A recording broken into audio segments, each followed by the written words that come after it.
faço um balanço extremamente positivo, no sentido em que se foi construindo um projeto que tem uma identidade própria, que tem princípios estruturantes, mas que simultaneamente foi podendo ter a liberdade de construir dentro da sua programação sempre novos desafios, não é? Sempre desafios que partiram sempre de perguntas emergentes, pertinentes, urgentes, muito sobre esta relação entre uma programação artística em artes performativas contemporâneas e esta relação com os públicos jovens, não é? E que espaço, que sítio é este onde queremos construir uma relação com a arte vital, com uma arte contemporânea com problemas reais e onde crianças e jovens possam estar em conjunto com pessoas de todas as idades a viver experiências artísticas. E isso, ao longo destes 15 anos, permitiu-nos ir percorrendo o itinerário, desde a relação com as artes, com a filosofia, com crianças, as artes e as neurociências, as artes e as próprias artes, enquanto neste triângulo entre os públicos, a criação artística e a programação, é que eu costumo chamar a programação enquanto um invólucro para acolher e para recrutar uma forma de estar, e que só existe nessa relação triangular, e costumo até dizer que é um órgão com 3 cabeças e 3 corações em constante movimento, não é? E eu acho que é nessa movimentação e nesse permanente chegar da novidade, das perguntas, do adequamento também àquilo que é o mundo, não é? Como é que a arte nos interpela nessa relação com aquilo que o mundo é hoje.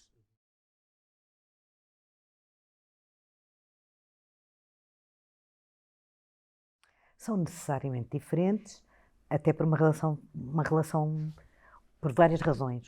A primeira das quais, naturalmente, é um orçamento, não é? Um orçamento é do orçamento que depende, muitas vezes, a possibilidade de rasgar para além de fronteiras, de nos identificarmos, de desenharmos uma identidade enquanto um programa curatorial que se relaciona com os artistas, que está em diálogo, que desafia, não é? Portanto, e isso também é dinheiro, isso por um lado. Por outro lado, acho que também tem a ver com a forma como este Departamento de Fábrica das Artes foi fundado no início do CCB, não é? Enquanto um projeto que se deslocou totalmente da ideia de serviço educativo para ser um projeto de programação, ou seja, de criação artística para públicos jovens e, portanto, que estabelece uma relação igual com os públicos, tal como aos públicos adultos, não é? Portanto, isso determinou, de certa forma, um posicionamento desta programação enquanto projeto de programação mesmo e de criação.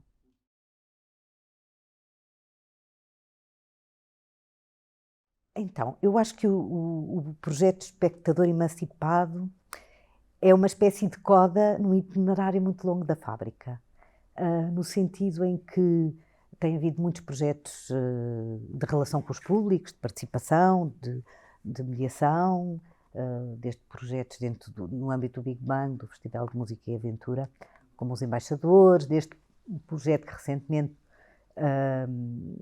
fizemos uma conferência sobre ele, Cultura e Educação, e que agora vai já na segunda ronda de 4 anos de programa, portanto, numa aposta muito grande na continuidade, na relação com uma comunidade educativa, e, portanto, tem-se feito muitas experiências de relação com os públicos, sendo que ele surge dentro de um contexto, primeiro, de uma programação dedicada ao 25 de Abril e às democracias hoje, portanto, o que é que são as ressonâncias, quais são os grandes temas da democracia 50 anos depois da nossa Revolução.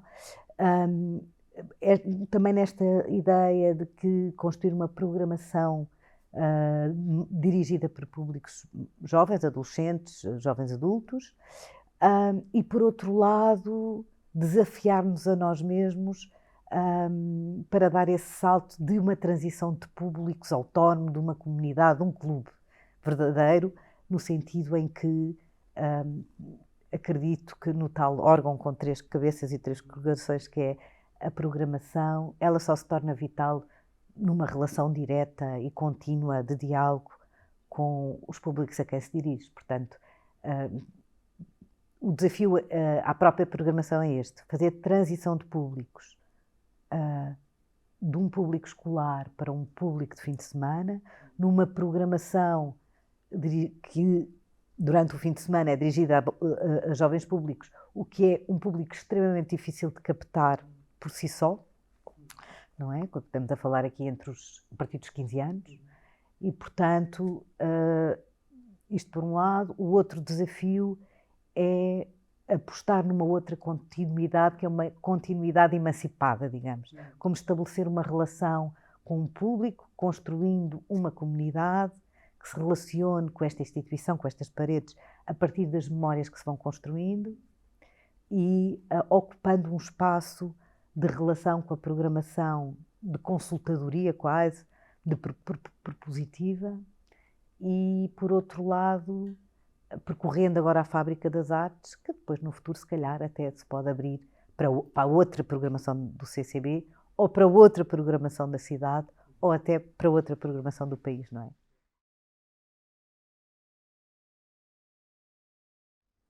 A estratégia neste momento, que é um ano de implementação do programa, passa primeiro por uma campanha de comunicação para todos, e qualquer pessoa se pode inscrever, desde que preencha um formulário que está no nosso site, e depois vamos conversar sobre o interesse, porque uma das questões é manter o compromisso de um encontro por mês à quarta-feira, esse encontro por mês está relacionado com os espetáculos que estão em cena, portanto, desde ensaios abertos, conversas com artistas, acompanhar, enfim, a vida da montagem dos espetáculos, etc., mas também poder aceder aos espetáculos de fim de semana ao preço das escolas, que é 3,5 €, não é? Portanto, no fundo, construir um itinerário que não está todo definido, a não ser este princípio das quartas-feiras e dos espetáculos de fim de semana, ao longo de toda a programação, esta tal do Quanto Vale a Liberdade, que parte do 25 de Abril para outros temas, até junho, por um lado. Por outro lado, justamente para não deixar de fora também um público escolar, não é? Portanto, também fazer essa transição de eu me constituir enquanto espectador escolar, não é? Que vem com as escolas durante a semana, a espetáculos que não são escolhidos por mim, não é? Então, pedimos a cada artista da programação que pudesse fazer plenários em diversas escolas. Escolhemos basicamente 4 escolas, aqui Marquês de Pombal, uma escola secundária, o Camões, António Arroio, e aqui uma escola secundária do Restelo. E a ideia é que nesses plenários haja a possibilidade dos artistas falarem do seu espetáculo e dos seus processos, e até, enfim, abordarem algumas questões das práticas artísticas, e a Fábrica das Artes poder falar deste espectador emancipado, que é um projeto de continuidade, de modo a que se inscrevam e passem a fazer parte deste clube de espectadores emancipados. Digamos que o coração desta programação é um projeto do Teatro do Vestido, dirigido pela Joana Craveiro, o Mini Museu Vivo de Memórias Pequenas Esquecidas, que foi um desafio que lancei à Joana em 2017. Foi um espetáculo feito para a programação da Fábrica, depois do monumental espetáculo da Joana de 4 horas, não é? Em que a desafiei a criar um espetáculo de 1 hora, com os mesmos princípios, de palestra, etc., mas com materiais que dialogassem com públicos jovens, não é? Portanto, com outros materiais. Esse espetáculo teve inserido num ciclo que se chamou Memórias de Intenção Política, que partia de uma pergunta se a política era para crianças ou não, não é? Pronto, e esse foi um dos espetáculos que teve nessa programação em 2017. Portanto, retomamos, eu gosto muito desta ideia da reposição, não é? Da revisitação, até porque o trabalho da Joana é absolutamente referencial daquilo que é o trabalho feito por artistas sobre o 25 de Abril, e até porque acredito também que a autobiografia tem um poder incrível para comunicar com o público jovem, não é? Por ser histórias de pessoas concretas, etc. E, portanto, esse é o coração da programação.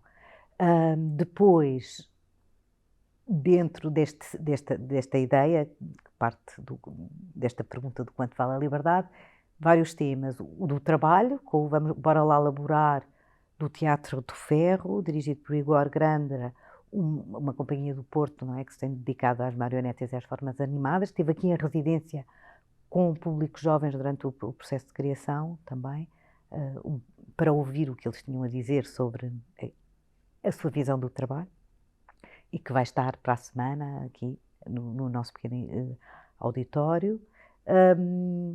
Um projeto do Teatro da Cidade, Guilherme Gomes, que se chama Rádio Benjamin, que parte de uns textos do Walter Benjamin, a propósito de um programa de rádio que o Walter Benjamin fez para jovens, nos anos 30, e que ele explora a ideia de que as narrativas, a criação de narrativas, criação de sentido, são muito importantes para a nossa constituição enquanto cidadãos participativos, resilientes e que se posicionam.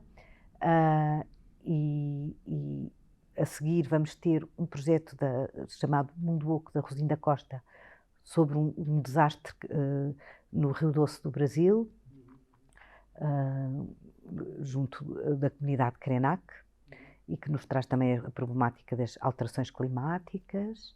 E depois 2 projetos que acolhemos da Odisseia Nacional, ambos sobre o tema da reescrita de uma história, por um lado a história dos não importantes, não é? A história do povo, os que não aparecem nas grandes narrativas da história, com a batalha que vem do Algarve, e descobrir que da estrutura, que tem também um performer, que é o Dori Negro, que vem do Brasil e cujo tema é uma reescrita da história não colonialista do ponto de vista do colonizado, não é?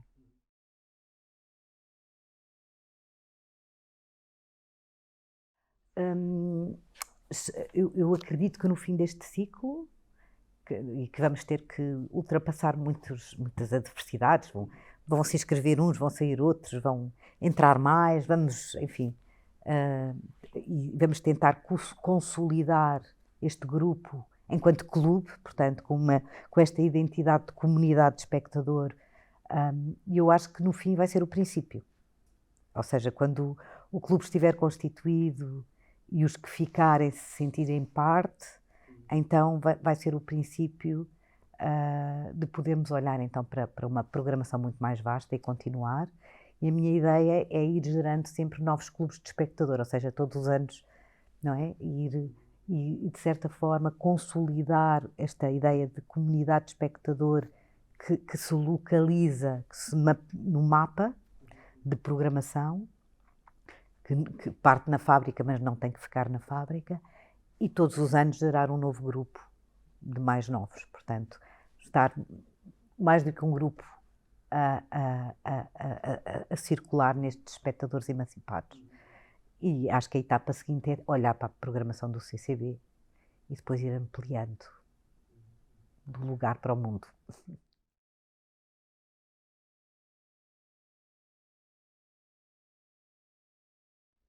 É diferente, é muito diferente. Tem uma exigência, primeiro, grande de deslocar uma ideia de espectador e de programação que se autonomiza, no caso da fábrica, de uma programação didática ou relacionada com a escola, não é? Ou relacionada com os temas do currículo, não é? Portanto, que se posiciona no sentido de se inscrever numa ideia de que um espectador jovem, uma criança, independente da idade, e nós fazemos desde bebés, não é? Até jovens adultos e até quem quiser, de que nos inscrevemos nesta ideia de uma arte que é cuidada do ponto de vista estético e que é premente do ponto de vista da contemporaneidade. E que não havendo temas proibidos, é evidente que quando queremos fazer esta ideia de uma programação para todas as infâncias, o que também é uma frase provocadora no sentido em que também procura rebentar com estas paredes do permitido, não é? E não permitido, os espetáculos da manhã e os espetáculos da noite, que necessariamente estão numa hierarquia, se inscrevem numa hierarquia evidente, não é? Assim, valorativa, não é? E, portanto, também é essa provocação. E de como é que fazer espetáculos para todas as infâncias não é delírio, ou seja, é delírio do ponto de vista do rebentar com as paredes, no sentido que é uma utopia, não é? Mas para a qual temos que trabalhar, mas do ponto de vista da criação não é uma utopia porque é um modo de o fazer, não é? Ter temas que podem abraçar todos, que é uma obra aberta com muitas interpretações, que é feito por camadas que piscam o olho a qualquer pessoa que esteja na sala, que os adultos se podem implicar nessa experiência e não ficar fora dela, pelas qualidades artísticas da proposta, por haver uma curiosidade dos adultos sobre como é que isto se faz e sobre uma espécie de reflexo da sua própria infância nos infantes que estão no espetáculo, não é? Portanto, também, ou os jovens, portanto, o assistir ao espetáculo do espetáculo, e dos jovens por estarem entre diferentes gerações, também sentirem essa possibilidade de escuta, não é? E de partilha. E é diferente porque tecnicamente é mesmo muito diferente, ou seja, a atenção as crianças não têm as mesmas referências que os adultos têm, ou os jovens, estamos em lugares muito diferentes, portanto, o artista não pressupõe de que o espectador tem essas referências e esses elementos e essas linguagens artistas, não é? E etc., bem consolidadas para que possa fazer uma leitura do espetáculo como um adulto, e portanto, isto por um lado. Por outro lado, há questões muito específicas relacionadas com a implicação e com a atenção do espectador, não é? Que têm a ver com isto, mas têm a ver também com tratar quase com pinças os ciclos de atenção do espectador, as surpresas, equilibrar alguma coisa que é mais ocre ou mais duro com uma solução ou com um ponto de saída, com um momento doce. Portanto, digamos que estas escolhas dos artistas neste equilíbrio, quase de marioneta, não é? É um trabalho extremamente específico e que exige uma coisa muito importante que nós chamamos o espectador invertido, que é podermos nos sentar na cadeira não na ideia, não no sentido de ter um espectador imaginado, não é nesse sentido, é no sentido de encontrarmos os tempos certos e os elementos certos para que haja uma mediação que está feita dentro da própria criação e que não haja, o ideal é que não haja ninguém a mandar calar, não é? Ou seja, que a própria obra artística consiga executar o seu próprio trabalho de transição do público para uma dimensão estética, não é? E para uma disponibilidade. E isso é um trabalho de relojoeiro. Madalena, muito obrigado. Nada, Pedro.